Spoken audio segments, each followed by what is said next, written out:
Hello everyone, welcome to the Redmen TV. It is Redmen Reacts. We are reacting to the Premier League fixtures being released today. I can't wait to go through all of this because there are some very, very exciting things indeed. I have got a very exciting man alongside me for this as well. It's Mr. Ross Chanley. How are you, Ross? Well, even better, you said that. That's the boost I needed today, Paul. Thanks. I can't come round and give you a cuddle, so I thought I'd do that instead. Yeah, let's dive straight into it. I think there's some really interesting talking points in what we've seen. I want to talk a little bit about Liverpool's biggest rivals and how their seasons are potentially going to pan out as well. And obviously, we don't know who Liverpool will be facing in the domestic and European Cup competitions, but I want to talk about how they impact the season potentially as well. But we'll begin, Ross. Champions versus champions is a English Super Cup of sorts to kick things off. Leeds United. I'm gutted. That we're not in the ground for this one. I fucking hate Leeds, and I would love so much to be able to just boo, jeer, and hiss them because they are another club that we hate. And having that reason to be angry in the ground, I think, is an amazing thing. It adds an extra bit of spice, doesn't it? But also, maybe plays into our hands the fact that they can't have their fans there for their first Premier League fixture in so many years. And that plays into us. Last year, of course, we had Norwich as well, newly promoted side. It's just interesting as to how they might set up. And funny enough, I messaged a mate who's a Leeds fan because I was like, Marco Bielsa's a bit of a psychopath, isn't he? So like, how does he approach this game? Is it like, do you be reserved, or like do you be, don't lose on your first game and go forward? But like you said, he's a psychopath and he's big on his analysis. So I think, as we speak, Melwood is getting boarded up so we can avoid Spygate round 2. But yeah, for an opening fixture, I think I'd prefer Leeds. Like you said, it's a shame we can't have fans there, but at least it's something extra spice to excited about because we've got that history with Leeds. Obviously, Tony Yeboah can't play in this one, so that's an added bonus as well. So it'd be interesting. Yeah, and I think the hope is they're going to be pumped for this because, as you say, it's the first time back in the Premier League, but not having the fans behind them, even if it would only have been their travelling fans, makes a big difference in that they don't know. You want to catch them cold and not getting the level just yet. That's the real hope for Liverpool in this one. And yeah, I don't mind that. It's nice. I think all eyes are going to be on that game to start it because of that whole champions versus champions thing. It's very much like it's the world champion versus the intercontinental champion kind of thing. Like it's not quite Hogan versus Ultimate Warrior, but it's certainly got some juice to it. We've then got Chelsea away and Arsenal home. The Arsenal home game being sandwiched between the third and fourth round of the Carabao Cup. We'll talk about that in a moment. But I think as far as an opening three goes, I think it's probably I don't think there's any doubt it's the most tricky out of all of the sides who are going to be contending in the top four this season. Yeah, and I'm not sure whether that's a good or bad thing. I think you can judge it as a good or bad thing when you come out the other side. If you win those games and you think, right, we've got them out the way now, and you set a precedent for the rest of the thing. You look at, I know you've got everyone else's fixtures written down, but Liverpool come out of that fairly unscathed. You think, okay, Sam, we've had a good start there. And you think it gets a bit easier from then on in terms of who you're playing. But, it's good the fact there's pressure there. It's kind of set the tone. Because even from the kickoff, probably whatever team we play, it's a must win. You have to beat Chelsea, you have to beat Arsenal. You're going to have to go and beat Leeds. And also, you can put really, poke in the ribs to those teams as well who kind of think, they've got a fresh season. They want to hope for a start as well. Liverpool can, kind of destroy that almost. Yeah, I mean, having the fact that it's Arsenal, the fact that we've played them already, I think is a factor. Again, for good or ill, we'll have a clearer indication of them by that point as well, which is nice. And obviously, both teams will be a lot fitter by that point as well. But it's the Chelsea away one's interesting because Chelsea's opening fixture is Brighton away, but that's been pushed back to the Monday the 14th so they get their 30-day break between seasons effectively. So it's not a massive difference, but it means they'll be playing on the Monday. They're playing Monday, Saturday, whereas we'll have gone Saturday. We're going Saturday to Saturday, so Liverpool get a full week's training in between these games, and little small margins at that point.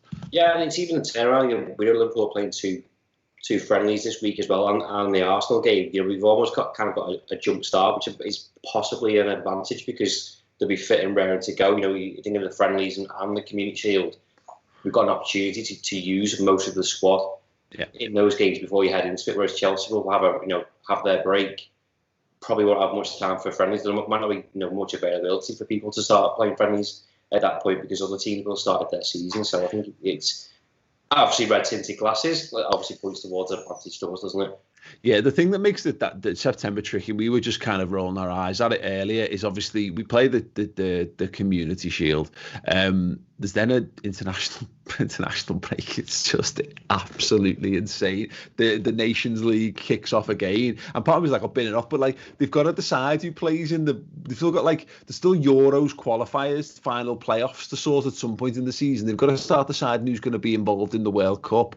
So like, there's not much you can do, and they've made the Nations League such a big thing as well. But you've got that before the Leeds game, which is the only thing that it's annoying because we will have a game under our belts. But then there's everyone's got it, and we should still be in a better position for having played a competitive game. But it's not like you play Arsenal and then you go straight into starting the season. There's that weird spell in between. It's just a massive distraction because Liverpool have spent this time in a training camp and then going to the Community Shield, and then like you said, you're ready to go into the season, but you want all that concentration on the Premier League. So all that effort and all that thing, motivation you put into those players, to then go, don't see them for a week and a bit. And also, if you think it is, Chelsea, United, Man City, those players from those clubs, because they'll be on their break, they won't be at those international games.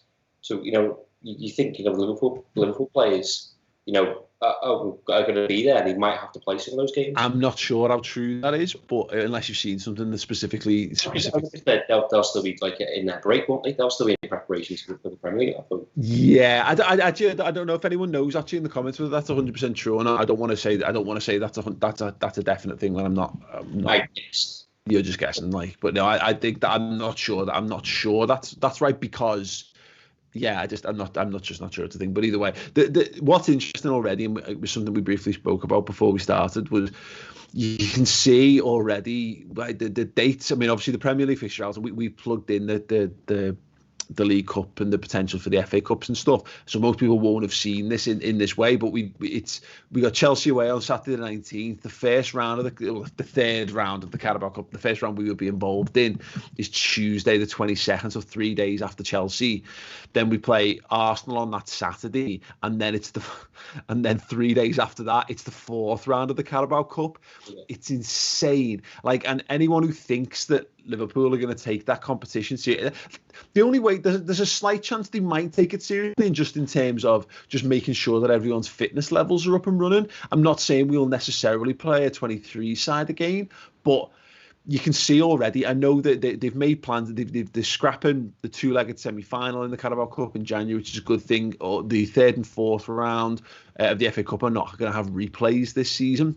They're trying to kind of minimalise the impact of the domestic cups, but I just think teams like Liverpool are not going to be able, I don't think, to take the domestic cup seriously again this year. No, I think having that layout, I'm sure Liverpool have a better spreadsheet than what I've put out there. Of they can assess the squad at this point now, can't they? They can look at all those fixtures, and the problem with it is, which I think they've done really well, to kind of get rid of the two-legged ties, and I think the replays and all that stuff, as you just mentioned. In fact, there's if you go out early in the third or fourth round, I don't think it's another Carabao Cup game until late December, and the FA Cup doesn't start till January. So maybe you can get to a point where you can loan some of your youth players or possibly fringe players out and say just come back in January. You might have some game time because if you go out in the Carabao Cup, those fringe and youth players aren't getting anywhere near that team, are they? Yeah, you're right. It's an interesting point that the fourth round of the Carabao Cup is on the 29th of September. The quarter final is until the 22nd of December. Again, it just smacks very much of I heard it said elsewhere that we don't really value the Carabao League Cup, but it's valuable to the teams lower down the pyramid, which I get, and that's absolutely fine. But it does sort of smack of where can we fit? It is the lowest tier of the domestic competitions, and you can see that in how they're trying to throw things in, because then what happens, of course, is that just to skip ahead for us, the semi-final and the FA Cup third round are on each other's toes again when you get into January, which means that January once again ends up being super complicated, despite the fact that there's only a one-legged semi-final. But we'll kind of get to that. For me, I don't want to go through we're not going to go through this fixture by fixture, but Everton away on the 17th of October. Si made a good point to us in the WhatsApp group earlier that, we play Chelsea away and Everton away, which means that hopefully fans will be back for the back end of the season, which means that at least we've got those games. We'll have big games against tough teams in front of the Anfield crowd. One thing that the Manchester United board have put out today, I think it was today, in saying that they're trying everything in their power to get fans back into the stadiums, but they don't. There'll be no fans before October 1st at the earliest. We're hearing mutterings on the grapevine that like Liverpool might be looking to have fans like a reduced capacity in from mid-October onwards, so that there's a potential that there might be fans in Goodison Park by the time that Everton game rolls around. Yeah, it also depends how they put that out. They might have home fans in there and not in the away section, because then you're mixing, then, aren't you?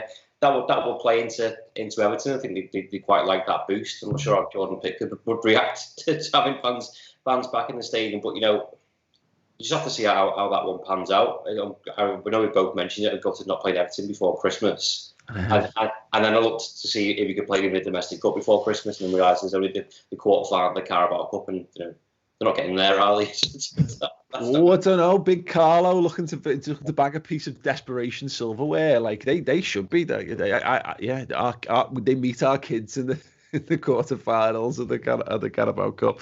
The fans in the stadium, stuff like. Yeah, I think it's kind of what everyone wants, but then we have to play that situation by ear, don't we?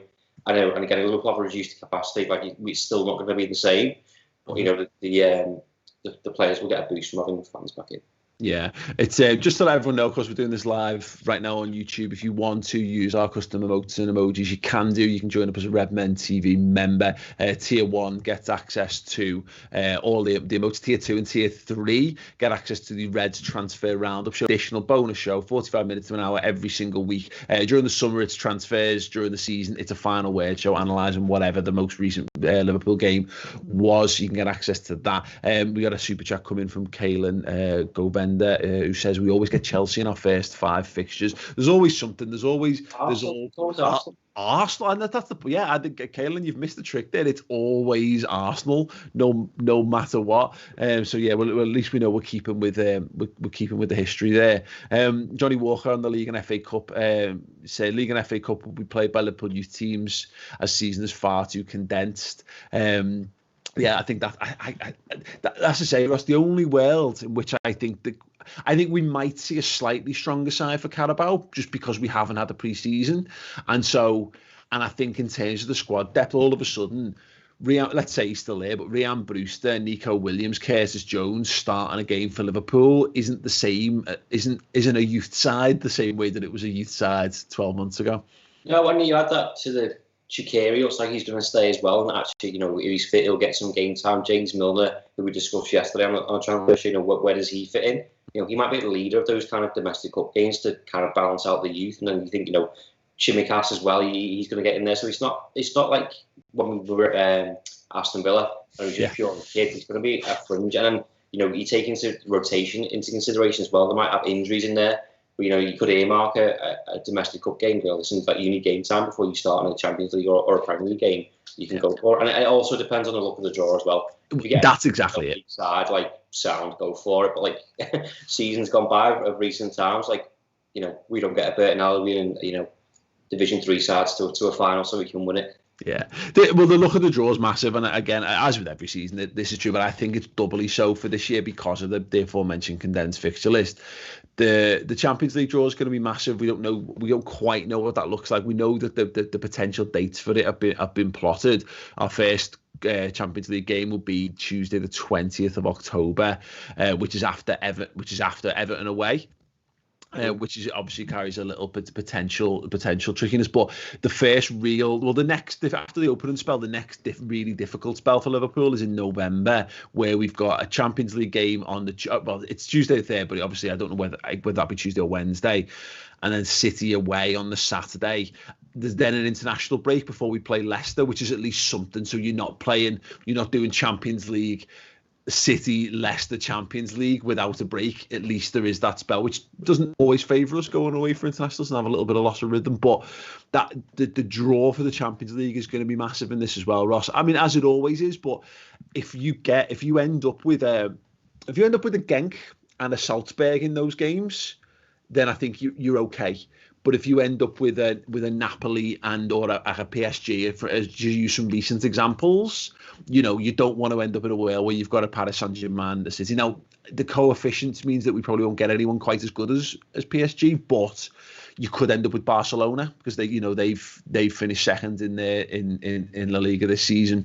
You don't want to end up with a mega team. You want an ideal situation. The City, you want a Shakhtar. You want to go full City. You know what I mean. You want someone who's beatable in and around those games. Yeah, and the key to that, getting those teams, is getting it done as early as possible, because then at least you've got two games potentially where not that you can throw away, but where you don't have to consider anything. That was part of the problem that we thought we had last season. I think it was it Genk the last season, or Salzburg, sorry, the last one that we had to win to qualify. Mm-hmm. You don't want to be in that situation because everything is so intensified, everything is so crammed close together, and depending on your situation, domestic cups as well. But I think ideally, plays less football than you need to. You want to go further in all these competitions, but like if you can get a Champions League game, you can be done by game week 4, 5. That's the ideal situation, and you can plan from there, can't you? Yeah, absolutely.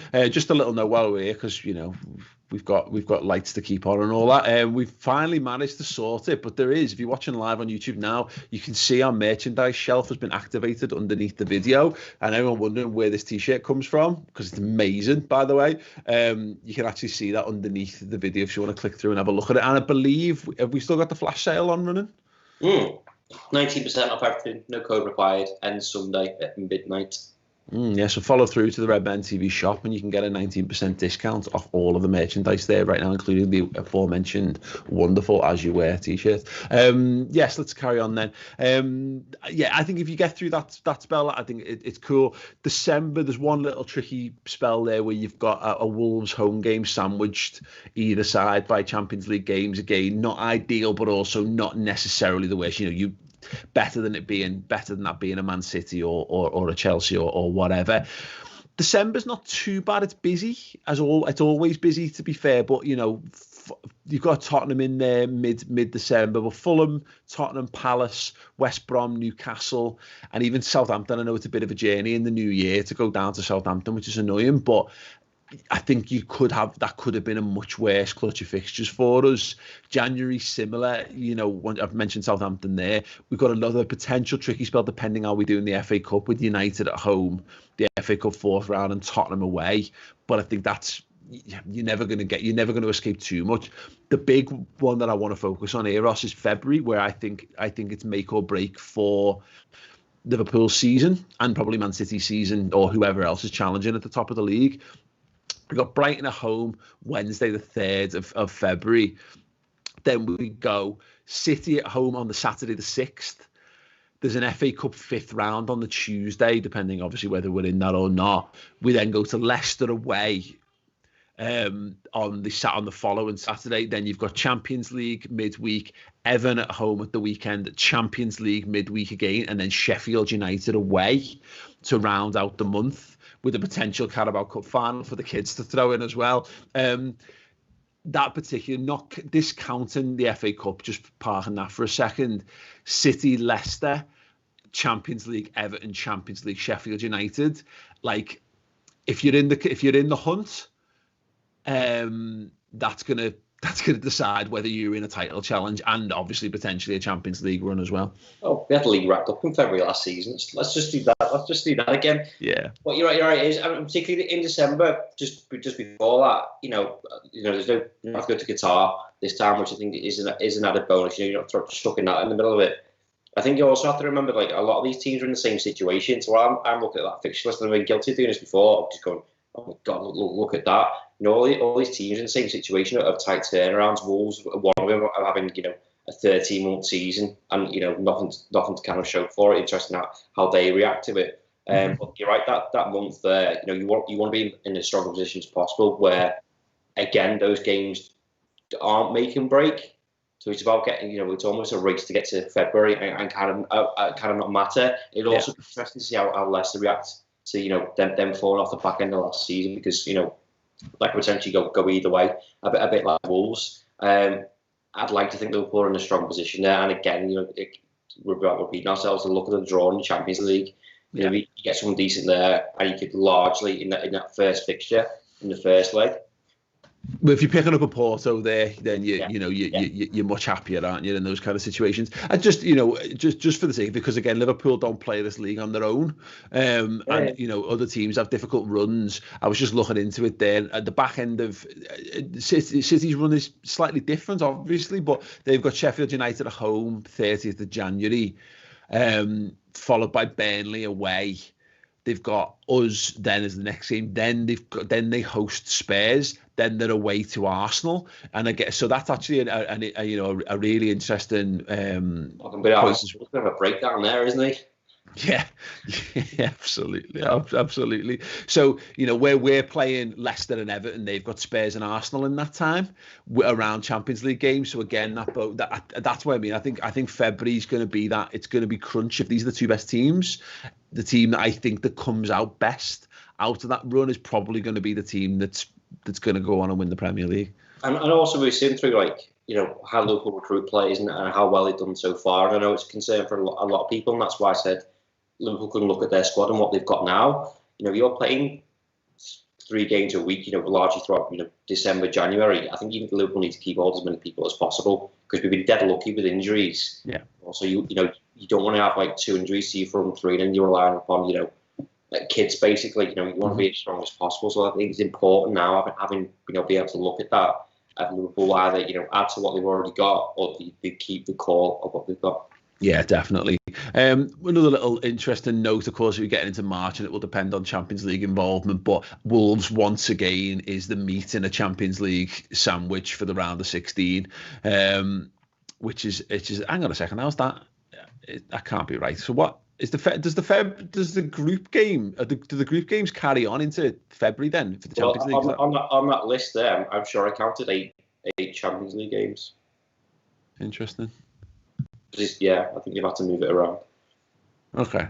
Well, that's making me very uncertain about what I'm talking about. But also, because they might do what they did last season. So, on February, Liverpool might play the 23rd, and then there's a 2-week gap before they play the next game. Ah, right, I'm with you. Okay, so so the round of 16 might well be split over. Yeah, okay, I'm with you. Okay, so we're not necessarily. So we might touch lucky. We might actually not be playing back to back in the same. Okay, that's cool. Okay, yeah. Well, I probably should have looked into that before I said that out loud live in front of hundreds of people. But there you go. You'll figure it all out. We're flying by the seat of our pants here. It only came out a couple hours ago. So there's that spell in March. You've got the round of 16 that sandwiches Wolves, followed by Chelsea, which is I think before an international break. And look, post that, Ross, it's fine. If you get to a point and look, there's a chance that I always talk about this. You're not really in a title race until the final 8 weeks of the season. If you're in contention, then that's when the title race begins. And look, Liverpool's battles with City over the last 2 or 3 seasons haven't backed that up, because Liverpool have had to be perfect and City have had to be perfect. But when you look at April and May for us, look, we've still got to play Arsenal away and United away in those runs. But the actual running. Arsenal, Villa, Leeds, Newcastle, United, Southampton, West Brom, Burnley, Palace to end the season, and potentially, that's you'd have struggled to handpick it, other than the fact that you've got Arsenal and United away. Yeah. And particularly when fatigue might be an issue and all that kind of stuff. I'm glad that we're not playing City in that spell. I'm glad that we've not got back-to-back games against massive opponents. If you had City, Leicester back-to-back in that spell, that would be a big ask. Yeah, but equally, some of those teams that you just mentioned might be in a relegation battle, and their business end of the season, which you've seen from Aston Villa towards the end of this season, it's not too bad.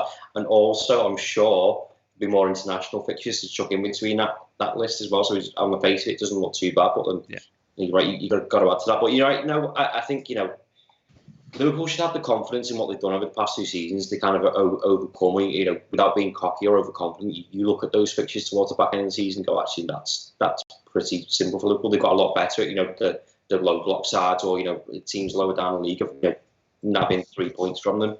I'm sure you know very well, particularly Aston Villa, of doing that. So Liverpool will only get better. They'll grow from confidence of, winning the Premier League. On the flip side of that, though, Liverpool then the team to beat. Liverpool the champions, and people raise the game for that. So Well, we did have it was a great comment actually by Morbid Angel. He said, "Not even worried. We go in as champs and we play as champs." I think that's a wonderful attitude. I'm sure Liverpool will have that. But just a couple of little notes then in terms of Liverpool's closest rivals. Man City and Man United are both taking a postponement for their opening games of the season. So City would have played Aston Villa, but that's now been postponed, which means that's going to have to be moved to another date, which is just again fixture pile up, which is great in its own way. Same United had Burnley away. So City's season and, in fact, Wolves' season now starts at Molineux. Wolves versus Man City to open both of their seasons. Like that's lovely. Like, I mean, it's a shame that Wolves won't be slightly more up to speed and all that kind of stuff. But, you know, Wolves are very much Manchester City's bogey side. You know, when Liverpool... I would throw his arms myself for both those games. I don't like doing that. Yeah, whatever. Yeah, and Wolves will have the confidence that they can take on those teams. Yeah. You know, from what they achieved last year. And you know, again, there obviously won't be any fans in the stadium at that point. But, you know, Nuno Santo and the rest of them will think, you know, like you just said, we've done this before.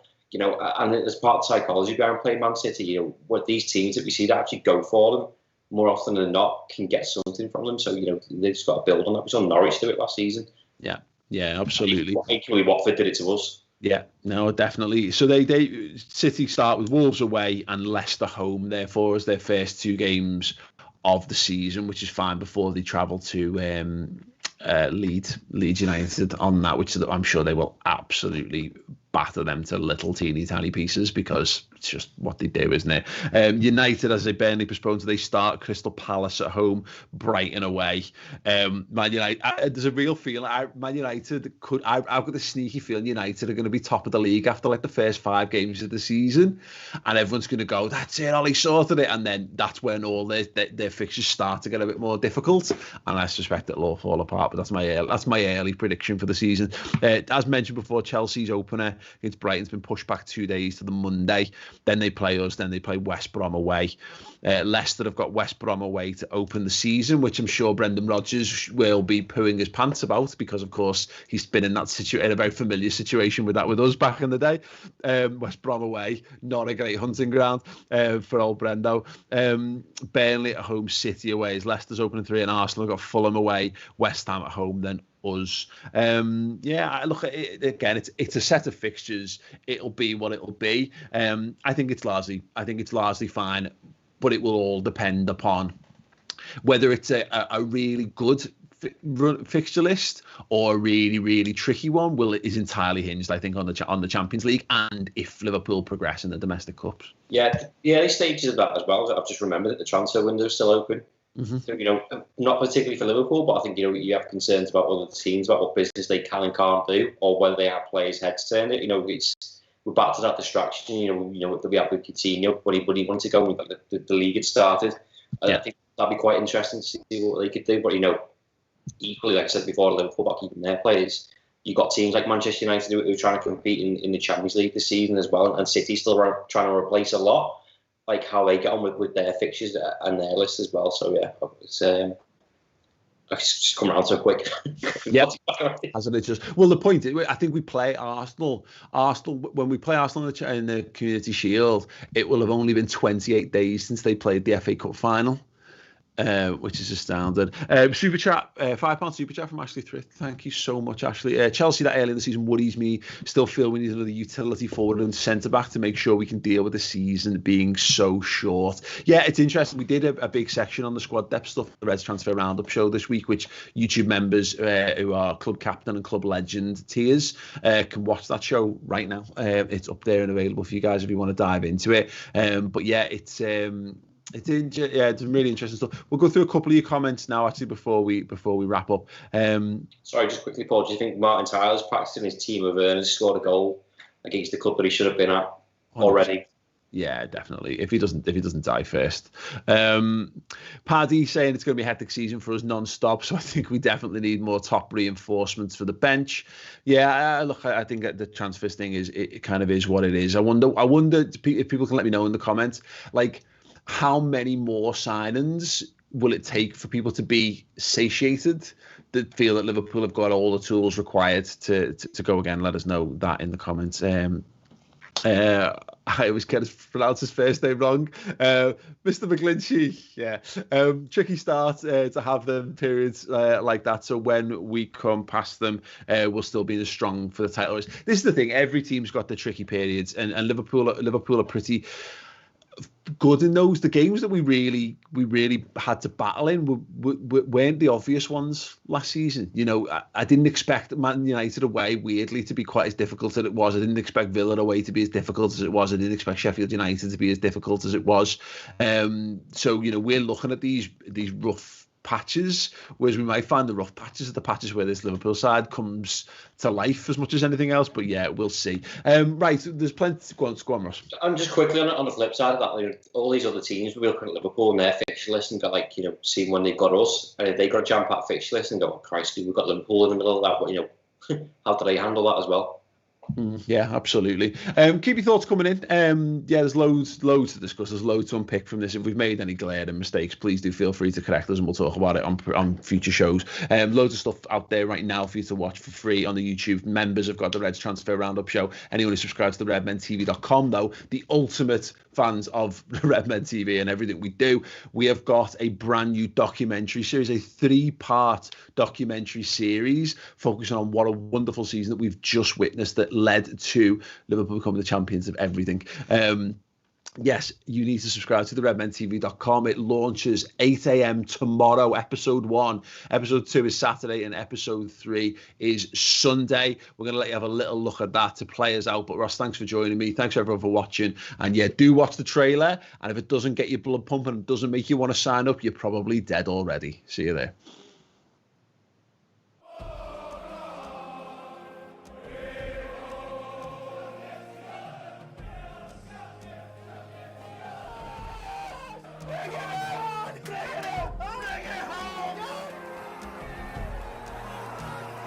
You see the looks on people's faces, just so much passion for the club.